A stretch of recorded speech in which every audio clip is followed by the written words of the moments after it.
నమస్తే. ఈరోజు మనం అందరూ హ్యాపీగా బ్రతకడానికి నాకు తెలిసిన ఒక చిన్న స్టోరీ మీతో షేర్ చేస్తాను. మనం హ్యాపీగా బ్రతకాలంటే మనం ఏం చేయాలి మీరు ఆలోచించండి. నేను ఒక చిన్న స్టోరీ చెప్పే లోపల మీ ఒక బుర్రలో మీరు కూడా ఆలోచన పెట్టండి. మనం ఎలా చేస్తే మనం హ్యాపీగా ఉంటాము, మనం ఎలా ఉంటే ప్రతిరోజు హ్యాపీగా ఉంటాం.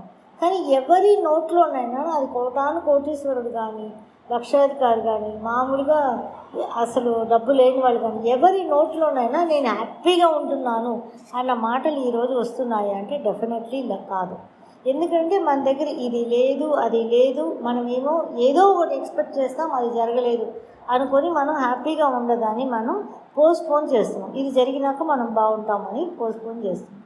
దానికి ఈ చిన్న స్టోరీ ఏంటంటే, ఒక విలేజ్లో ఒక ఆయన ఉన్నాడు. ఆయన వేరే పక్క విలేజ్కి వెళ్ళాలి. అది డెజర్ట్ లాగా ఉంటుంది, వెళ్తున్న దారిలో కొంచెం దూరం వరకు డెజర్ట్ లాగా ఉంటుంది. ఆయన హార్స్ పైన వెళ్తున్నాడు. ఆ హార్స్ పైన వెళ్ళేటప్పుడు పక్కన ఒక హార్స్ని కూడా తీసుకొని వెళ్తున్నాడు. ఒక హార్స్ పైన ఆయన కూర్చొని ఇంకో హార్స్ని కూడా ఆయన తీసుకొని ఆ పక్క ఊరికి వెళ్తున్నాడు. వెళ్తున్న దారిలో ఆయన దగ్గరే ఉంటాయి కాబట్టి గుర్రాలకి దాహం వేసింది అన్నది అర్థమైపోతుంది. మనం చాలా దూరం వచ్చేస్తున్నాం కదా, దాహం వేసింది, దీనికి నీళ్లు పట్టించాలి అనేసి అన్నీ చూస్తాడు, ఎక్కడ నీళ్ళు దొరకదు. అప్పుడు ఒక చోట్లో ఒక బుల్లక్ కార్డ్స్తో కబిలాం అంటారు. అది బావిలో నుంచి ఒక పెద్ద టైర్ లాగా ఉంటాయన్నమాట. దానిలో నుంచి నీళ్లు ఒక చక్రం లాగా ఉంటుంది. ఆ చక్రం ద్వారా లాగుతాయి అన్నమాట ఈ బుల్లక్స్ అన్నమాట. ఇవి లాగేటప్పుడు నీళ్ళు వస్తాయి. ఆ నీళ్ళు అలా వెళ్తూ ఉండేటప్పుడు అది మన ఫీల్డ్కి, వరికో గోధుమలకో రాగికి వేసి ఉంటారు కదా, ఆ ఫీల్డ్కి నీళ్ళు అలాగే పోసేవాళ్ళు. ఆ కాలంలో మోటార్స్ లేవు, మిషనరీ లేవు కదా, అలాగే బుల్లక్స్ దాన్ని లాగి కబిలం అంటారు. దాన్ని అలా ఇంగ్లీష్లో అర్హట్ అంటారు. దానిలో నుంచి అలా నీళ్ళు పోస్తూ ఉంటాయి అన్నమాట. దీన్ని ఇలా వెళ్తూ అది కనబడతాయి. ఇతనికి కనబడినప్పుడు అక్కడ దగ్గరికి వెళ్ళి ఆయన దగ్గర అడుగుతాడు అనమాట. మా గుర్రాలకి నీళ్ళు దాహంగా ఉందండి, కొంచెం నీళ్ళు తాగనీయా అని అడుగుతారు. దానికేముంది, తాగనీయండి అని చెప్తారు అన్నమాట.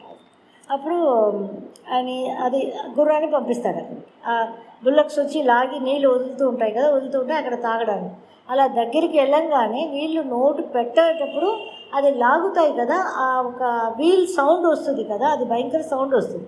ఆ సౌండ్ వినగానే ఇవి వెనక్కి అలా పారిపోతాయి.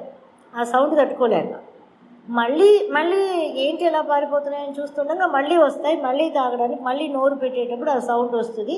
ఆ సౌండ్ వినగానే మళ్ళీ వెనక్కి పారిపోతాయి. అప్పుడు ఈ గుర్రపు ఆయన అడుగుతాడనమాట, అయ్యో ఈ సౌండ్ ఆపండి, కాసేపు సౌండ్ రాకుండా ఉంటే కనుక, ఇవి నీళ్లు తోడకుండా ఉంటే కనుక అవి తాగేస్తాయి, కొంచెం కాసేపు తాగనియండి అని అంటాడనమాట. అప్పుడు ఈ బుల్లక్స్ ఆయన చెప్తాడు, నీళ్లు తోడుతున్నాయి కదా ఈ బుల్లక్స్, అవి తోడకపోతే నీళ్లు రావు కదా, అవి తోడి అలా పోసినప్పుడే నువ్వు తాగాలి. అక్కడ మిగతా వెంటనే అది అలా వెళ్ళిపోతూ ఉంటాయి కదా ఫీల్డ్కి, అలా తాగలేరు కదా, ఆ సౌండ్ వస్తుంది, అది తోడాలి, అప్పుడే అక్కడ నీళ్ళు వస్తుంది.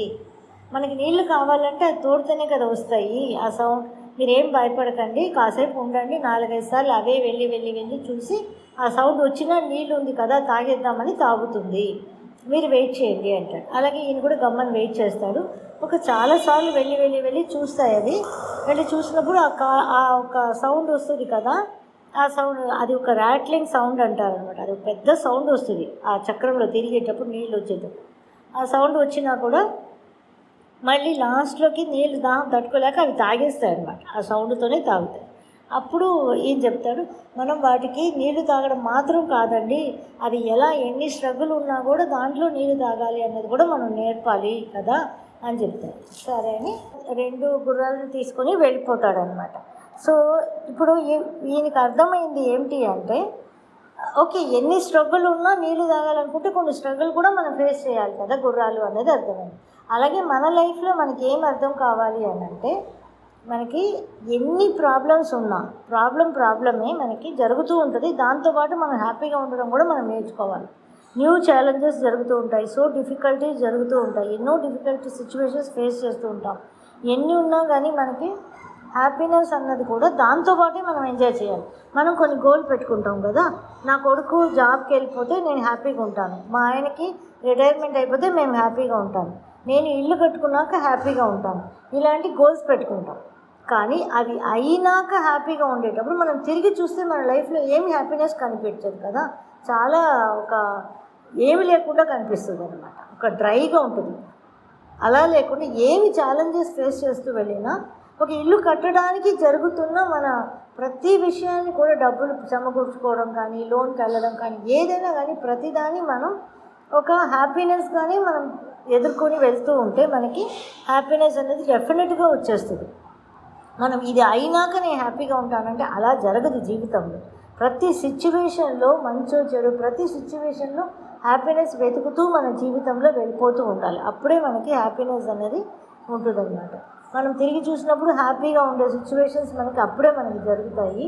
కాబట్టి మనం ఇది జరిగినాక హ్యాపీగా ఉంటాము, అది జరిగినాక హ్యాపీగా ఉంటాము అనే సిచ్యువేషన్స్ మనం అనుకోకూడదు. సిచ్యువేషన్స్లోనే నేను హ్యాపీగా ఉంటాను అన్నదే మనం అనుకోవాలి.